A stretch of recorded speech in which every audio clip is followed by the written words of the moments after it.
My tip for you guys, this is like really nice that the Mobalytics data sheet is here. Like literally just do this. So we see he is Ionia Noxus, okay? So as soon as you're in the game, there's gonna be people like emoting you because you're roping or something. As soon as you're in the game, you go to the meta stats, you punch in, you know, regions. If you're in Masters, you can look at Masters, otherwise, you know, you can do this. You got Ionia Noxus, you click on it. And then you're like, okay, no champions, all right. And then you pull up this list, and then you have this like on your side monitor while you're playing. This is the list you basically assume you're up against. And that's like, I think a really powerful tip.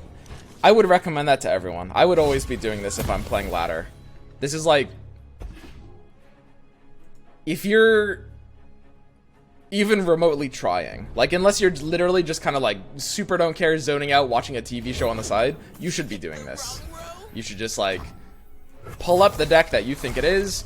Sometimes there's a couple variations, and don't get me wrong, you don't necessarily want to be like, oh, I'm gonna assume he has exactly this copies of this cards. Sometimes you have to kind of average it, right?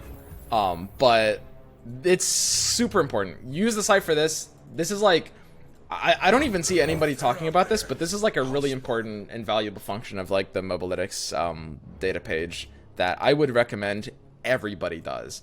Not everyone streams with a side monitor. Yeah, okay. I mean, I say side monitor just because some people use them. I spent the longest time in my life. I have a side monitor now. I didn't used to. And that was just because I didn't really find it functional. I played everything in like windowed versions and just had things like kind of on the side of the main monitor. It's the same thing, right?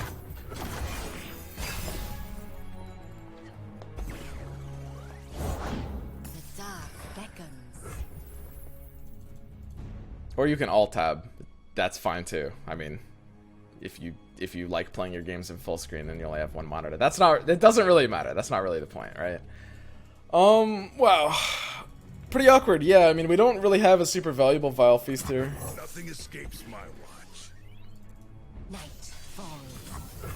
So, this is an aggressive deck, right? You know, we can look at this deck we're up against. We're like, okay, it's running Disciple Demolitionist. The most common version of this deck runs 3 Crimson Curators, which is interesting. I don't necessarily know why it does that.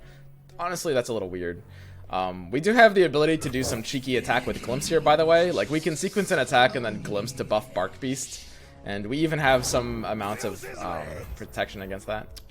Yeah, Grenadier might change our play. Unfortunately, because we want to attack with Callista, the Grenadier might force us into Vile Feast instead of Glimpse, which might fat kid our Bark Beast for another turn. We'll see.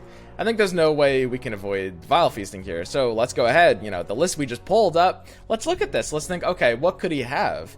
Well, he could definitely have, like, Retreat. This list runs 3 Retreat, 3 Transfusion, right? Would we mind if he had those things if we were about to Vile Feast? Forcing out a Transfusion would feel good. If we force out a Retreat, that wouldn't feel that good. So we have to ask ourselves, like, do we have to Vile Feast? Is it imperative to be attacking with our Callista? We want to play this defensively. He doesn't have Duo right now, but he could. I might actually, because he has so much counter response, I might actually just ignore it for the time being and just take what would otherwise be a pretty normal attack. Right?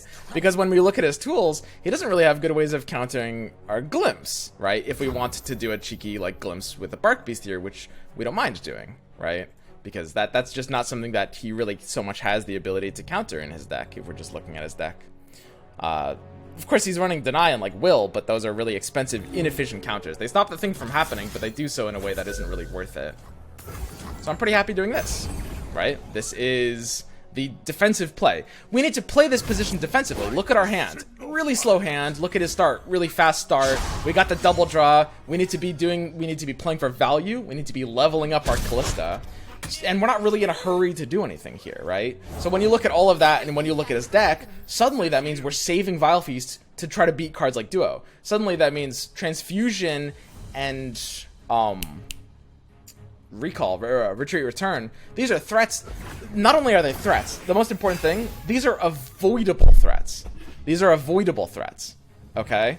And what that means is when he's tapped out, then we might have a better Vile Feast. Or when we have a better target, then we might have a better Vile Feast, right? That's kind of the important point.